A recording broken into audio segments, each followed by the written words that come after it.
Hi, Michael Griffiths here, founder of Referral Marketing Guru, and welcome to this Get More Referrals Today podcast. Today we want to look at how well are you using your network? Because we all have networks, but for most of us, we don't use them anywhere near as well as what we could be. Our networks are not creating opportunities for us as often as what they should be. But it's not our network's fault. It's because of the things that we're doing with our network, or in particular, what we're not doing with our network, that actually makes all the difference. So let's first look at what is our network. Well, your network is made up of everyone who's around you. Your clients, your prospects, your social media platforms, your past clients, friends, family, employees, staff, distributors, contractors, everyone around you that you have ever met has their potential to be in your network. So the first question is, should they be in your network? And the simple answer to that is, no, they shouldn't.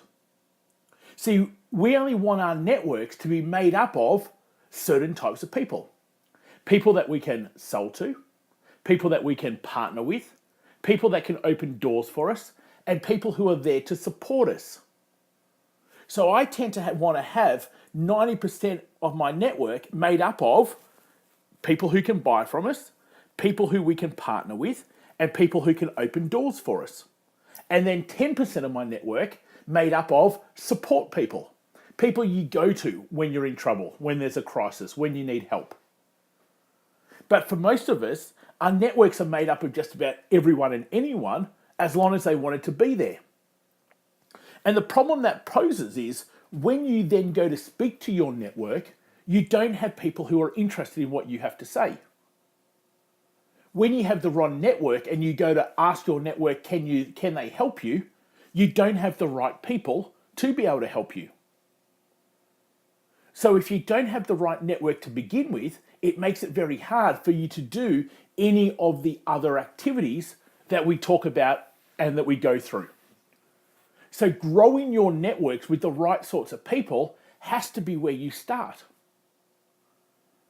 If you were to have a look at your network at the moment, is everyone in your network someone that you know, engaged with, and have the ability to buy from you, partner with you, or open doors for you?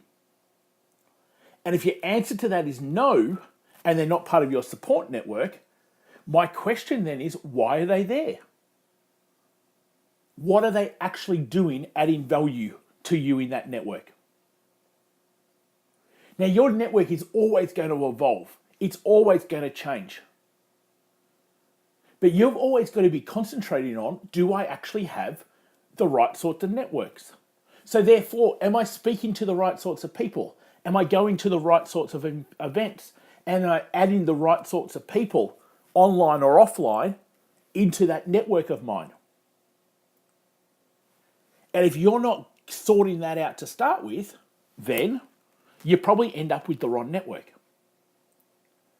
But more importantly, if you don't engage with your network, then you're never going to get your network creating opportunities for you.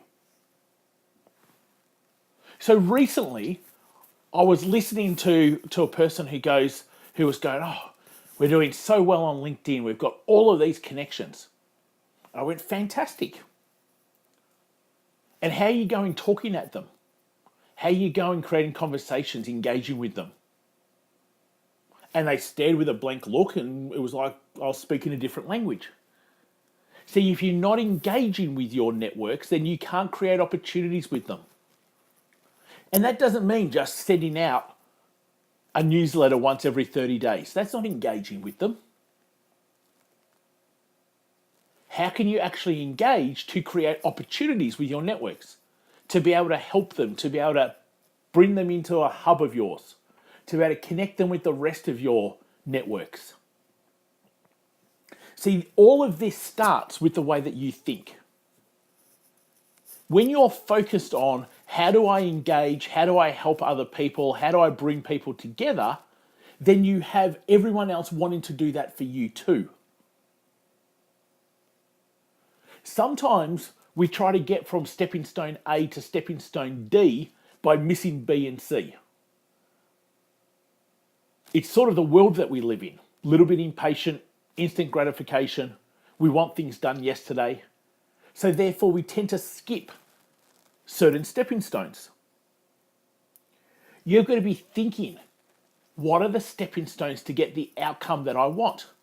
And most of the time, it will come through actually reaching out, engaging, and seeing how you can help other people. So what I want you to do at the moment, your activity for this particular week, is reach back out to your network.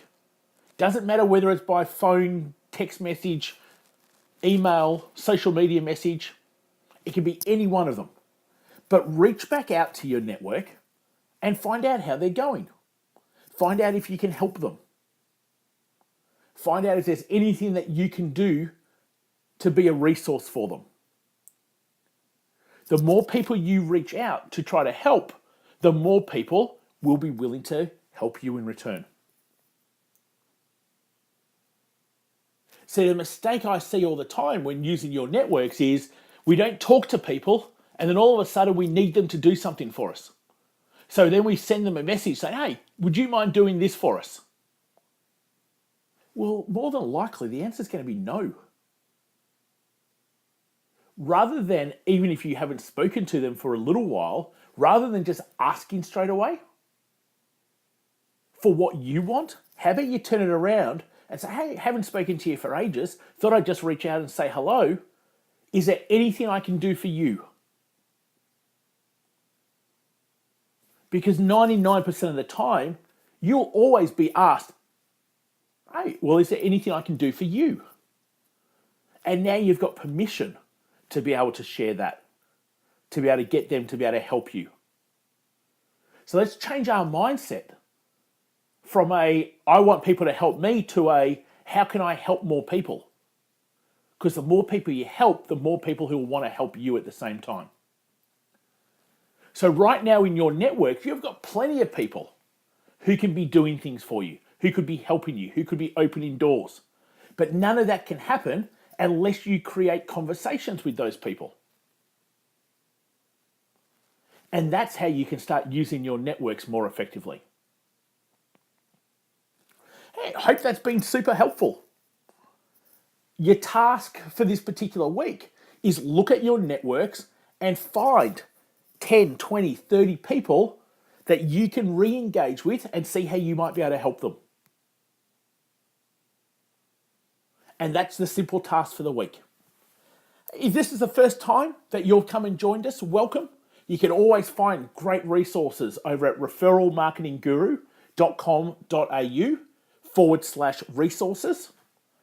And if you're interested in being able to build your referral systems, we can speed this up because we already have all the systems in place for you to use. Just go to michaelgriffiths.com.au/call, CALL, and find a time in my diary to book in a call, and more than happy to help you get a bit of a referral roadmap in place.